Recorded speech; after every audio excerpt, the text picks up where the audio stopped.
좋은 도구임은 분명합니다. 그 효과가 바로 나타나기 때문입니다. 그럼 불안이 왔음을 알아차린 후에는 어떻게 해야 할까? 가장 쉽고 즉각적인 방법을 한 가지 소개해 드리겠습니다.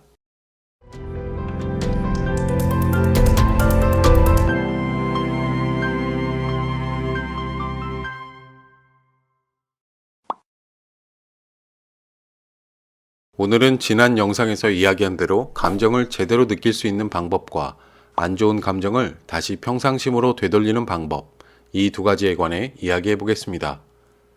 우리는 거래를 하면서 기쁠 때도 있고 만족감이 들 때도 있습니다. 때로는 두려운 마음이 들기도 하고 화가 나기도 합니다. 상황에 따라 여러 가지 감정들이 나도 모르는 사이 저절로 들어오게 됩니다. 이렇게 내게 들어온 어떠한 감정은 나의 생각에 영향을 미치고 그 생각은 내가 하는 행동에 영향을 미치게 되죠. 좀 더 자세한 이야기는 지난 영상에서 이야기했으니 직전 영상을 못 보셨다면 그 영상을 먼저 보시고 난 뒤에 오늘 이야기를 보시기 바랍니다.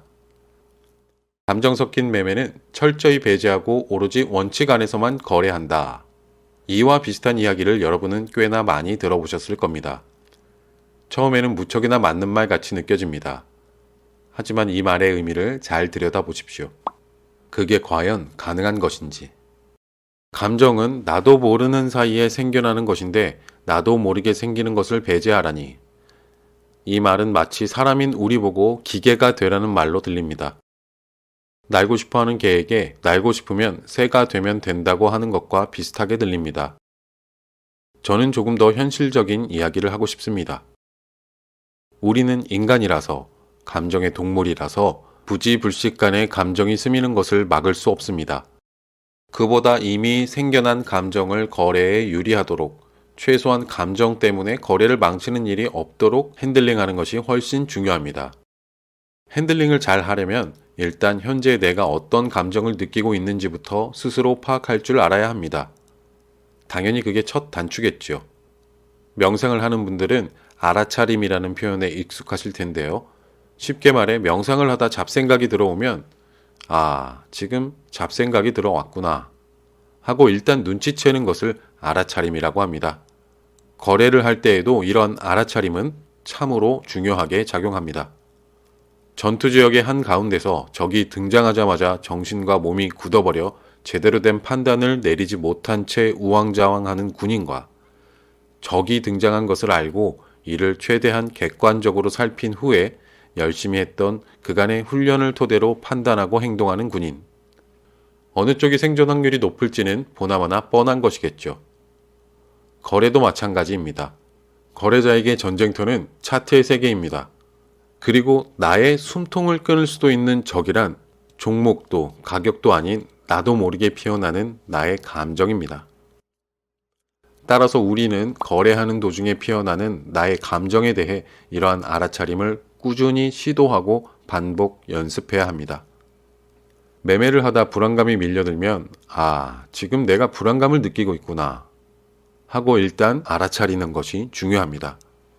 불안이 밀려오고 그 불안에 떠밀려 익절할 자리도 손절할 자리도 아닌 곳에서 청산을 해버리고 마는 상황을 겪는 것과 지금 내가 불안함을 느끼고 있구나. 불안, 이놈이 왔구나 하고 불안을 먼저 인지하는 것은 장기적으로 보았을 때 비교 자체가 무의미할 정도로 그 차이는 실로 어마어마합니다. 이렇듯 첫 번째로 감정을 바라보는 눈을 가져야 하는데 중요한 것은 바라보는 눈의 높이입니다. 감정을 바라보는 눈은 수평으로 보는 것이 아니라 높은 곳에서 아래로 내려본다는 느낌으로 마치 CCTV처럼 내가 내 감정의 움직임을 지켜본다라는 느낌으로 살피는 것입니다. 제3자의 시각으로 위에서 내려다본다는 느낌으로 설렌다가 아니라 설레이는 감정이 나에게 왔구나. 불안해가 아니라 불안함이 왔구나. 이런 느낌으로 알아차리는 것이죠. 이것은 한두 번 한다고 쉽게 바로 되는 것이 아니라서 일정 기간 연습이 필요합니다. 이게 익숙해지기 전까지 직접 거래하면서 서툴게 연습할 수는 없는 노릇이니 일상생활 속에서 감정을 의식적으로 바라보는 훈련이 필요합니다.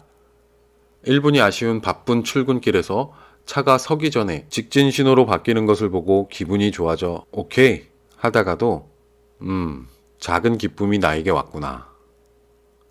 오랫동안 보지 못했던 친한 친구들을 모두 함께 만나기 직전 설레어 하다가도 설레임이 등장했군 하며 나의 감정을 제3자의 시각으로 내려다보는 훈련을 틈틈이 해두는 것은 거래하는 동안 나의 감정을 제대로 인지하는 능력을 키우는 데 큰 도움이 됩니다.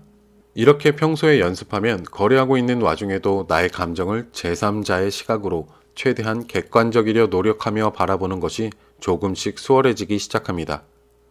다시 말하지만 불안, 공포, 분노 이런 것들 때문에 내 계좌가 크게 망가지는 화를 막는 그 첫 번째 단추는 내 감정을 제대로 읽어보는 것이고 이런 식의 훈련을 통해 첫 번째 단추를 단단하게 채울 수 있게 됩니다. 이제 두 번째 단추로 넘어갑니다.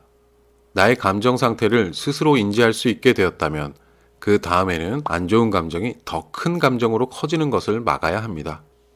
거래 심리에 관한 이전 영상에서 감정은 그대로 내버려두면 점점 짙어진다는 것을 말씀드린 바 있습니다. 트레이더는 거래하는 동안 평상심을 유지하려 애써야 합니다. 좀 더 정확히 말하자면 진입하기 전이든 진입한 후든지 간에 나도 모르는 사이에 어떠한 감정이 들어와 평상심이 무너지는 것을 느꼈다면 다시 그 감정을 돌려세워 평상심을 유지하려는 시도를 끊임없이 해야 합니다. 큰 사고가 생기는 날은 항상 공포나 분노 같은 평상심에서 멀어진 큰 감정에 휩싸였던 날이었기 때문이죠.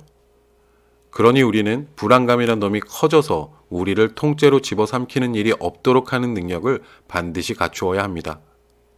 그럼 불안이 왔음을 알아차린 후에는 어떻게 해야 할까? 다양한 관점으로 몇 가지 방법이 있지만 가장 쉽고 즉각적인 방법을 한 가지 소개해 드리겠습니다. 불안감을 조절하기 위해서는 우선 불안을 야기하는 대상에 집중하지 말아야 합니다. 나를 불안하게 하는 원인에 집중하게 되면 그것을 천천히 다시 한번 생각하게 되므로 즉 마음속으로 더블 재생을 하게 되는 것이기 때문에 불안을 더 크게 키우는 결과를 초래하고 맙니다. 따라서 불안감을 더 커지게 하지 않으려면 나의 관심을 불안을 불러일으키는 대상으로부터 잠깐이라도 빼내와서 의식적으로 다른 것에 신경 쓰는 것이 하나의 좋은 방법이 됩니다. 100, 97, 94, 91 이렇게 100에서 숫자를 3씩 빼가면서 카운팅을 한다든지 9981, 98에 72, 97에 63 이처럼 구구단을 거꾸로 외워보는 간단한 행동만으로도 불안감을 반감시킬 수 있습니다. 감정은 우리 뇌의 변연계에서 만들어집니다. 이 변연계는 인간의 본능과 관련된 반응을 불러일으키는 부위이기도 합니다. 하지만 구구단을 거꾸로 외워보는 것과 같은 숫자를 계산하는 작업은 변연계가 아니라 이성을 담당하는 신피질에서 이루어집니다. 감정은 변연계에서, 계산은 신피질에서. 그런데 우리의 뇌는 기본적으로 멀티태스킹에 굉장히 취약한 구조라고 합니다.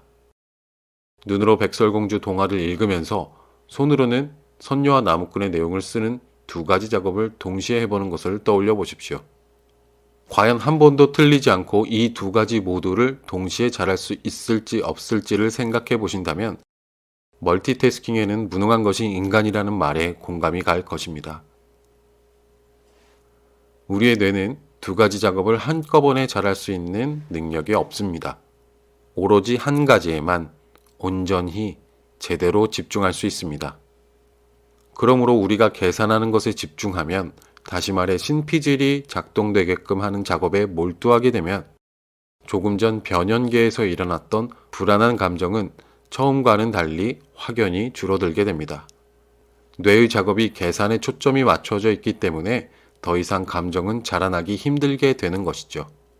하지만 이 방법은 순간적으로는 굉장히 좋지만 그 효과가 길게 가지 못한다는 단점이 있습니다.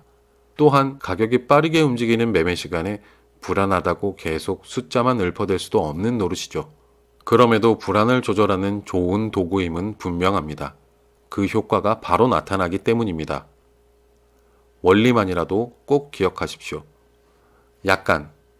아주 약간 어려운 계산을 하는 행위가 뇌의 주 작업 장소를 감정 분야에서 계산 분야로 옮기게 만들어서 나에게 밀려온 불안을 감소시킬 수 있게 된다. 이 방법이 작게 보일지도 모르지만 기억하고 시도하고 연습한다면 감정을 조절하는 하나의 좋은 툴을 진정한 나의 것으로 만들 수 있게 될 것입니다.